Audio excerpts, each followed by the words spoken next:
Greetings. In this video, I'll be converting this complex number in its algebraic form into its polar form. And the algebraic form, what is important to understand about this is already it can be expressed in polar form in a graphical way. And by the way, this is also the underlying idea of complex numbers, why they can be rewritten in the cosine and sine way, which will be the polar form into which I am converting it right here. And also, it very probably this algebraic form shows in the most nice direct way the two coefficients, the real and imaginary part of a complex number. So basically, just to clear up these things before the conversion, I will first draw a diagram which will basically denote how the complex number can be shown graphically. So basically, this usually would be xy axis. In the case of complex numbers, these two axes are renamed into a real part and complex part. So let's say this x-axis is real part, and the y-axis, which usually is denoted as y, in this case will be I, which is the imaginary part. Or maybe even better is lowercase I, because that's the imaginary unit letter right here. So basically how this works is that the standard complex number of this form, it is a plus bi, where the two coefficients, this is a unit, does not change the magnitude, but it is the imaginary unit, signifying that this term with the b is basically the coefficient of the imaginary part times the imaginary unit. So this term is the imaginary term, while this a term is the real part, the real term. And so this complex number has the 3 and 3, which are the a and b right here. So this is the general form, and what it says is that the number that's by itself without the imaginary unit is the real part, and that is shown on the x-axis, on the real axis in here. So let's say I can denote the 3 right here. That's the 3 part of our z that we're analyzing in this video. And the bi, well, bi means that it's the I in the imaginary part, and b is the coefficient of the imaginary part, the 3 again. In this case, both are 3, which by the way was chosen in order just to determine in a second one thing that will be easier to do. But otherwise, it can be any two numbers. Even one of them can be 0, making it simply a real number or a complex number without a real part. That depends. But basically, this could be 1, this could be 3, this could be 5, this would be 1.2. But 3 and 3 were chosen just for convenience in this case. So basically, this first number, it denotes the coordinate on the x-axis, on the real axis, as it was renamed, as it is renamed for complex numbers, and the y-axis, the vertical axis, the imaginary one, is this second number. So that's the 3 right here.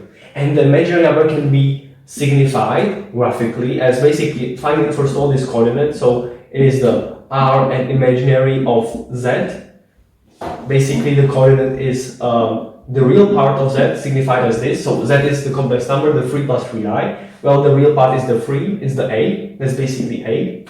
And imaginary part of the same complex number of this z, that's the b, that's the coefficient for the I part, for the imaginary part. These are the two entries of this basically coordinate that specifies this point, where these two coordinates correspond to. Well, basically in this particular case, this is 3 and 3, right?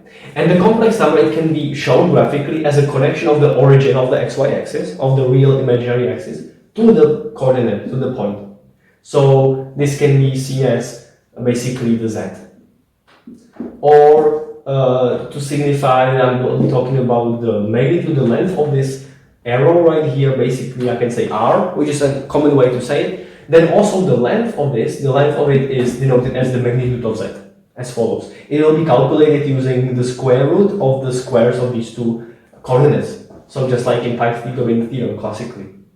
And so using this, I will be converting into the polar form. The idea is that there's a certain value for basically the real part and the imaginary part, these two numbers, as I've already mentioned. And then this arrow signifying the complex number, which is made up of connection of the origin of the xy axis, origin to the coordinate.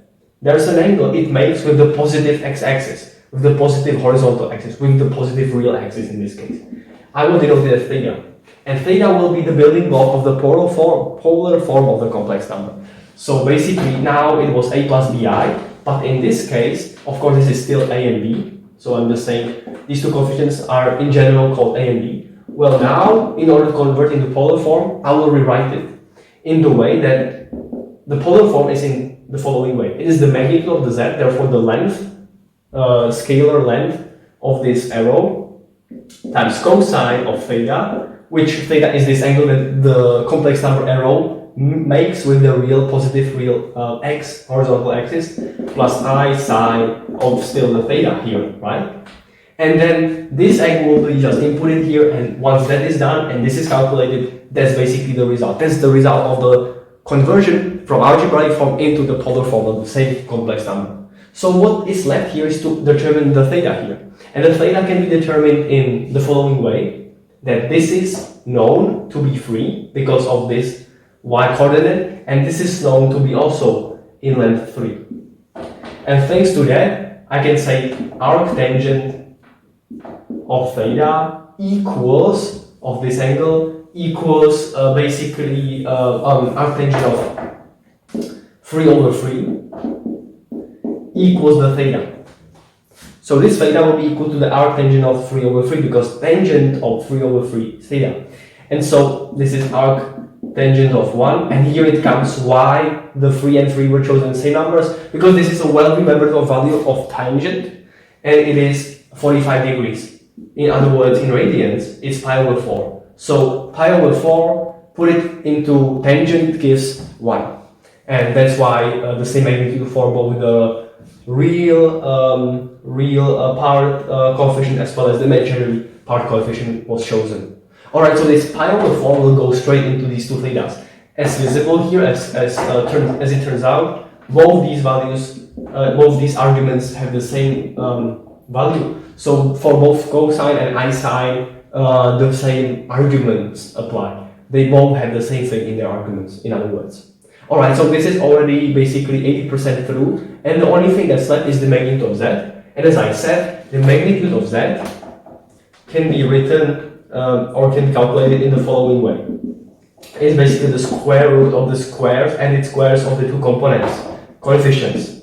So a squared plus b squared is the square root, where a squared is 9, b squared is also 9 thanks to this one. So a is the 3, b is the 3, 9 plus 9, square root of 18.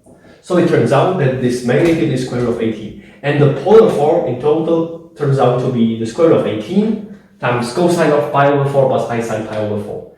And now to relate back to this, well, one might not remember the values of cosine of pi over 4 and sine of pi over 4. But what is interesting is, with all this knowledge of the complex numbers and how this can be all achieved, well, one can go back and use these very expressions in order to find out the values of cosine of pi over 4 and so on, because it must correspond. This, in the end, turns out to be an algebraic expression, where 18 in a square root times cosine pi over 4 will be the 3, and 18 in a square root times I sine of pi over 4 will be the 3i.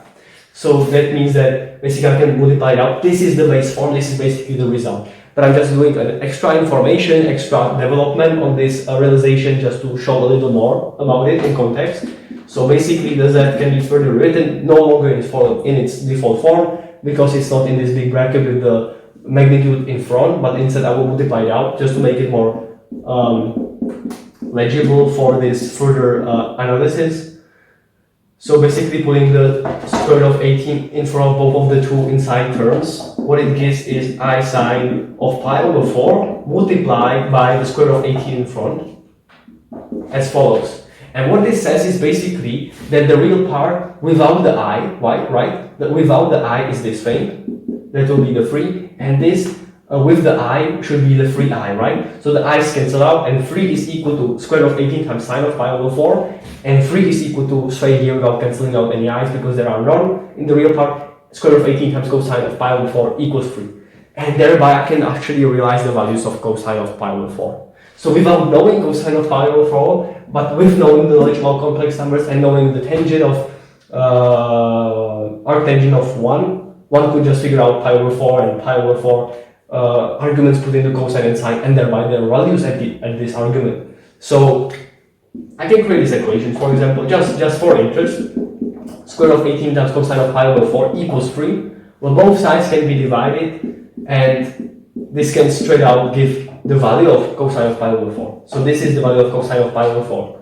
But again, this is not very recognizable because it's 3 over square root of 18. no expectable simple basic value, one knows like square root of 2 over 2, right? Well, this is indeed square root of 2 over 2, but it just has to be rewritten. So this can be seen as square root of 9, this can be seen as this, and then these two things cancel out, and then multiplying by the same thing both up and down is this basically. So indeed it ends up being square root of 2 over 2 for cosine of pi over 4. And because the same numbers apply here, it will end up being the same thing. So again, if I do it for the imaginary part, which is 18 right here times I sine of pi over 4 equals 3. Well, 3i. Well, these i's cancel out, they do. And then dividing both sides by square root of 18, it again ends up being square root of 2 over 2. So indeed, sine of pi over 4 is also square root of 2 over 2.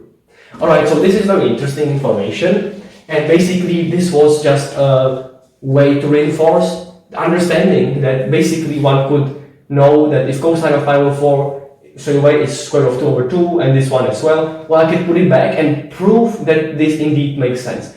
And this way of rewriting the algebraic form into this polar form, where basically cosines and I sines come into place, is just basically a different way to just use the values of the sines and cosines at those points, use the xy axis with the circle, draw the circle, right?